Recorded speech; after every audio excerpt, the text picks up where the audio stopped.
Rajini sir பேசுனது சொல்கிறேன், படிக்கிறேன் பாரு. அதாவது பாராட்டி பேசுகிற லிஸ்ட்டை பைக்கில் வச்சுக்கிட்டாரா, வச்சுட்டு மைக்க பிடிக்கிறாரு.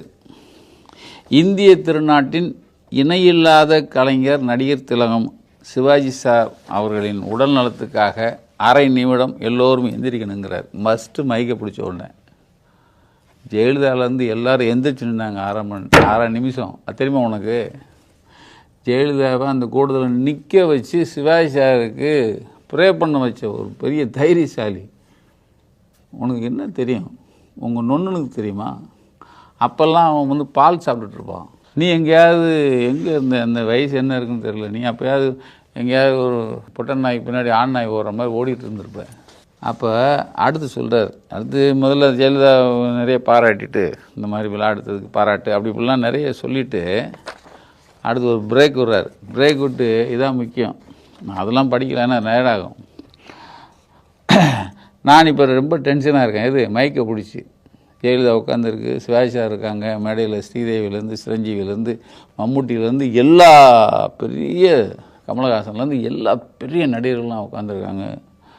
10,000 பேர் உட்காந்துருக்காங்க. அந்த மத்தியில் சொல்கிறார், நான் இப்போ ரொம்ப டென்ஷனாக இருக்கேன் அப்படின்னு முதலமைச்சர் பக்கம் திரும்புகிறார். யார்? சிஎம். யார்? அப்போ ஜெயலலிதா பக்கம் ஒரு சொடக்கு ஒன்று போடுறார்.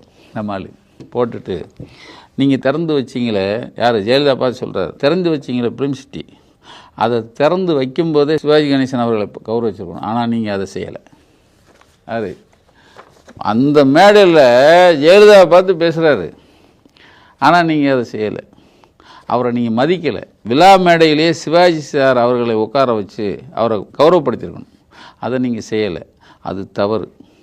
தவறு செய்கிறது மனித குணம். தவறை திருத்திக் கொள்வது தான் மனிதத்தனம் அப்படின்னு ஜெயலலிதா பார்த்து காரசாரமாக தான் கருத்தை வெளிப்படுத்துகிறார். டேய், இந்த தைரியம் உங்கள் நொண்ணுனுக்கு வருமா? கொடநாட்டில் 10வது கேட்டில் கையை கட்டிட்டு ஒரு நாள் பூரா நின்னவன் உங்கள் நொன்னேன். அது தெரியுமா உனக்கு? போயஸ்கானில் வாசலில் கையை கட்டிட்டு அவனும் அவங்க அப்பனும் நின்னது. அது தெரியுமா உனக்கு? எங்கேயாவது தைரியமாக ஒரு விஷயம் செஞ்சாருன்னு உங்கள் நொன்னை செஞ்சான்னு ஏதாவது ஒரு விஷயத்த சொல்லு. மன வலிமையா?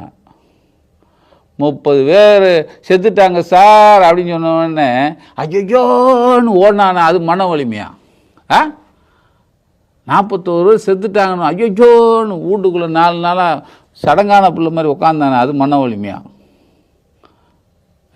ஏதோ டெய்லி வந்து காலையிலேருந்து நீங்கள் வந்து சாயந்தரம் வரைக்கும் ஒரு மக்களை பார்க்க